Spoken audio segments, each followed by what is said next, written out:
పుల్లట్లు, దిబ్బ రొట్టి, రాగి రొట్టెలు కూడా తినుంటారు. కానీ ఇప్పుడు నేను చేయబోయే పుల్ల జొన్న రొట్టెలు తిన్నారా? ఇప్పుడు ఒక కప్పు జొన్నల్ని తీసుకుందాము. జొన్నల్లో ఫైబర్, కాల్షియం, మెగ్నీషియం, విటమిన్ బి3 ఎముకలకి చాలా మంచిది. ఒక కప్పు బియ్యం తీసుకుందాము.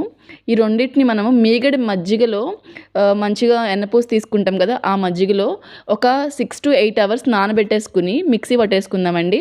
గుండె ఆరోగ్యానికి, షుగర్ పేషెంట్స్, వెయిట్ లాస్ అవ్వాలనుకునే వాళ్ళకి ఇది సూపర్ ఫుడ్ అనమాట.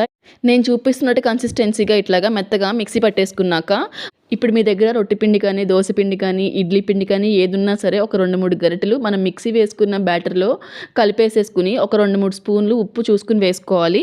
ఇప్పుడు 2 ఉల్లిపాయలు, ఒక గుప్పెడు పచ్చిమిరపకాయలు మాత్రం మీరు చూసుకుని వేసుకొని, కారం ఎక్కువైతే తినలేరు.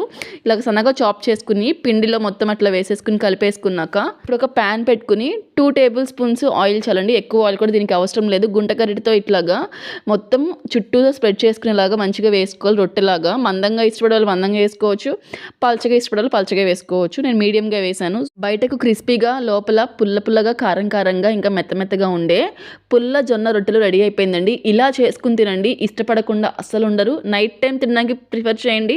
చాలా హెల్త్కి మంచిది కూడా. ఈ చలని వాతావరణంలో మీరు కూడా ఇలాగా వేడి జొన్న పుల్ల రొట్టెల్ని తయారు చేసేసుకుని తినేస్తారు కదా. చూస్తూ వెళ్ళిపోకుండా మన ఛానల్ని సబ్స్క్రైబ్ చేసుకోండి. For more beautiful recipes like చేయడం అసలు మర్చిపోకండి. షేర్ చేయండి. Thank you.